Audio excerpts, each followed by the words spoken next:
अस्सलाम वालेकुम स्टूडेंट्स पिछले टॉपिक में हमने पढ़ा था थ्योरी, लॉ और प्रिंसिपल के बारे में पढ़ा था। थ्योरी किसे कहते हैं, लॉ और प्रिंसिपल किस तरह से बनते हैं, ये हमने डिस्कस किया था। आज का जो आपका टॉपिक है वो है data organisation and analysis paper. Data organisation का मतलब है कि डाटा को आप जो है तरतीब किस तरह से ऑर्गेनाइज किस तरह से करते हैं और डाटा को आप एनालाइज किस तरह से करते हैं, उसका तज्जिया किस तरह से करते हैं। यानी आपके पास जो डाटा आता है ऑब्जर्वेशन या एक्सपेरिमेंटेशन के बाद, मुशाहिदात के बाद या तजर्बात के बाद, उस डाटा को, उस मवाद को आपने ऑर्गेनाइज किस तरह से करना है और उसका तज्जिया किस तरह से करना है, ये हमने आज पढ़ना है। स्टूडेंट्स, डाटा को ऑर्गेनाइज करना ज़रूरी है। जो भी डाटा आपके पास ऑब्जर्वेशन करने के बाद या एक्सपेरिमेंट करने के बाद, मुशाहिदात करने के बाद या तजर्बात करने के बाद जो आपके पास डाटा आता है, जब तक आप उसे ऑर्गेनाइज नहीं करेंगे तो वो आपको एक कंक्लूजन, एक नतीजा जो है आप उस पर नतीजे पे नहीं पहुंच सकेंगे। ठीक है, तो एक साइंटिस्ट के लिए ज़रूरी है कि उसके पास जो डाटा आता है ऑब्जर्वेशन करने के बाद या एक्सपेरिमेंट करने के बाद, वो उस डाटा को ऑर्गेनाइज करे और उस डाटा को ऑर्गेनाइज करने के मेथड भी डिस्क्राइब करे। ये बायोलॉजिकल प्रॉब्लम के जब सॉल्व करने के मेथड में जो डाटा प्रोसेसिंग का स्टेप आता है, उसके लिए ये ज़रूरी है।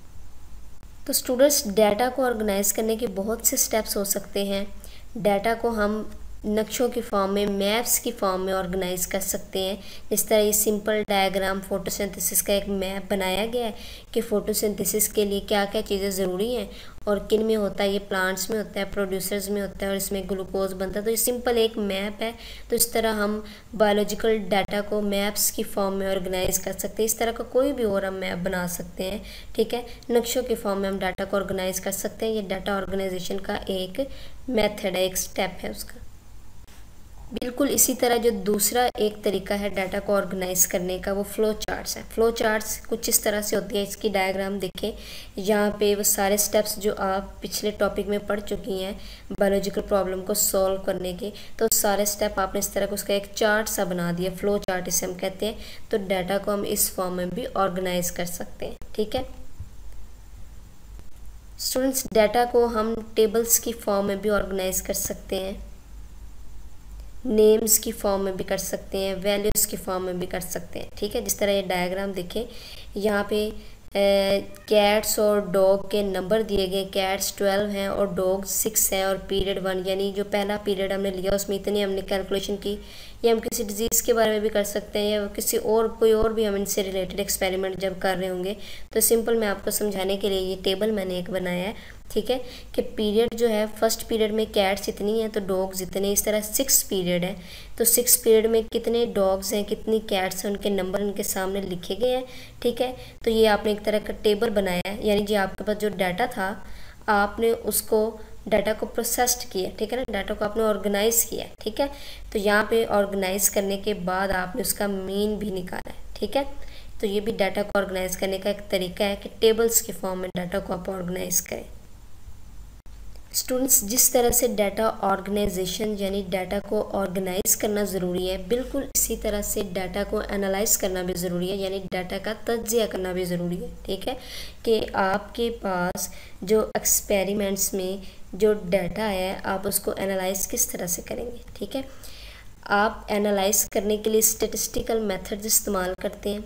ठीक है, स्टेटिस्टिकल मेथड्स में आप क्या इस्तेमाल करते हैं, रेशियोज इस्तेमाल करती हैं, प्रोपोर्शंस इस्तेमाल करते हैं, या आप एवरेज या मीन लेते हैं डाटा का। ठीक है ना, तो इस तरह से जो एक्सपेरिमेंट के बाद आपके पास जो डाटा आएगा आप उसको एनालाइज कर सकते हैं, यानी आप एक उसका फिर कंक्लूजन, एक नतीजा निकाल सकते हैं इस बेस पे। ठीक है, इस तरह ये डायग्राम में जो पीछे हमने अभी देखी है, तो इसमें देखिए मीन निकाला गया। मीन किससे कहते हैं स्टूडेंट्स, ये आपके पास देखिए बहुत सारी वैल्यूज़ हैं। अब इसमें ही देख लें, ये कैट्स की बहुत सारी वैल्यूज़ है, 12 है, 7 है, 2, 9, 5, 11, तो ये 6 वैल्यूज़ हैं। आपने अब इसका एक वैल्यू के फॉर्म में आपने इसे डिस्क्राइब करना, तो आप मीन निकालते हैं कि इतना, ये मीन, ये एवरेज वैल्यू इतनी है। एवरेज निकालने का तरीका ये है कि आप सारी क्वांटिटीज़ को प्लस करते हैं, जमा करते हैं और इसको डिवाइड कर देते हैं इनके नंबर्स के साथ। नंबर 6 है, इस तरह ये सारी जो वैल्यूज़ हैं उसको इनके नंबर्स के साथ डिवाइड करके आपके पास जो वैल्यू आती है वो मीन या एवरेज होता है। ठीक है, तो इस तरह आप डाटा को एनालाइज करते हैं और बता सकती हैं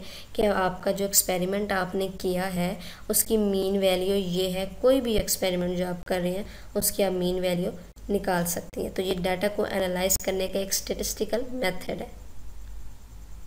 डाटा को ऑर्गेनाइज करने का एक और स्टैटिस्टिकल मेथड क्या है? रेशियो है। स्टूडेंट्स, रेशियो हम किससे कहते हैं? स्टैटिस्टिकल मेथड में रेशियो और प्रोपोर्शंस दोनों यूज़ किए जाते हैं। रेशियो हम कहते हैं ये डिवीजन होती है दो नंबर्स के दरमियान में, यानी तकसीम होती है किसी भी दो क्वांटिटीज़ के दरमियान में। जिस तरह देखें, हम इसको लिखते हैं ए रेशियो बी। ये पहले जो क्वांटिटी मैंने लिखी है ए रेशियो बी, दूसरे नंबर में मैंने लिखा है ए ओवर बी, यानी डिवीजन है ना ये दो नंबर्स के दरमियान में, तो इसको ए ओवर बी भी हम लिख सकते हैं, या इसको ऐसे भी लिख सकते हैं ए डिवाइड बी।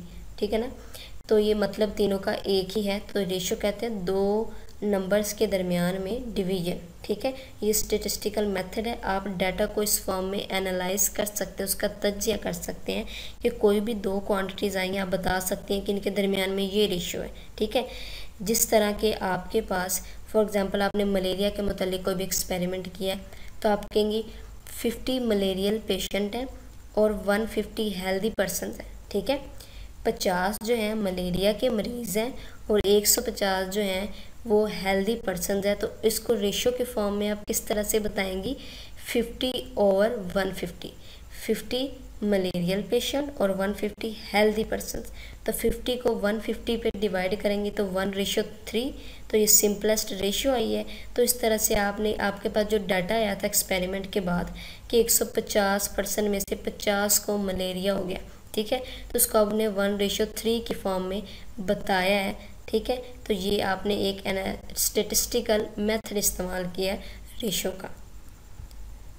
बिल्कुल इसी तरह प्रोपोर्शंस में आप क्या करती हैं, डाटा को किस तरह एनालाइज करती हैं? दो रेशियोज़ को ज्वाइन करके बाय इक्वालिटी, यानी बराबर का साइन लगा के आप दो रेशियो को क्या कर देती हैं? ज्वाइन कर देती हैं। जैसे ये टू इक्वल रेशियोज़ हैं, A ratio B is equal to C ratio D. अब देखो यहाँ पे दो रेशियो हैं, एक तो रेशियो ए रेशियो बी की है और दूसरी कौन सी है? सी रेशियो डी की।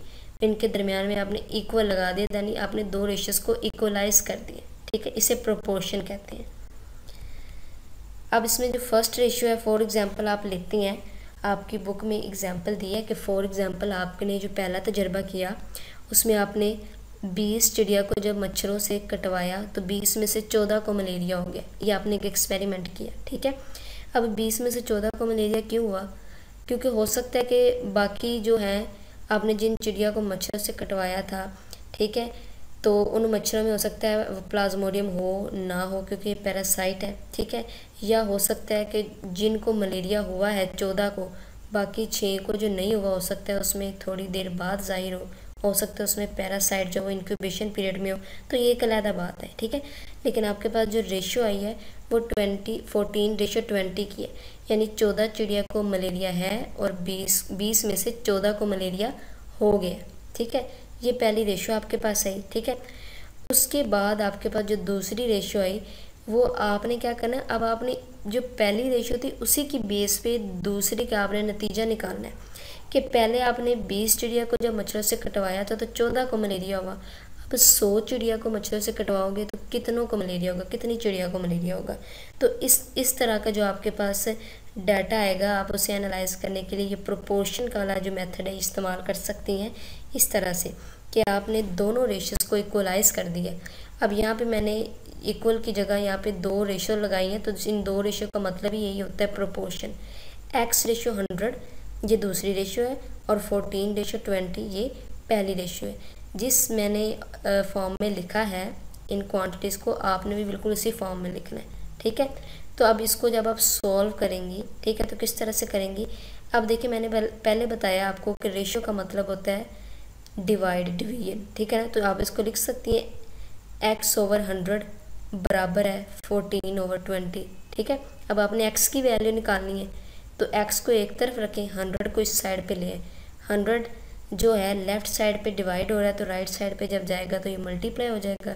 इस तरह जब आप इसे कैलकुलेट करेंगे कैलकुलेटर से तो वैल्यू आपके पास 70 निकलेगी। इसका मतलब ये है कि जब आपने 100 चिड़िया को मच्छरों से कटवाया तो 70 चिड़िया को मलेरिया हो गया। ये आपको किस तरह पता चला? पहले एक्सपेरिमेंट के बेस पे, यानी आपने जब प्रोपोर्शन वाला मेथड इस्तेमाल किया तो इस तरह से आपने ये एनालाइज किया, तज्जिया किया। तो इस तरह प्रोपोर्शन का मेथड इस्तेमाल किया जाता है डाटा एनालिसिस में।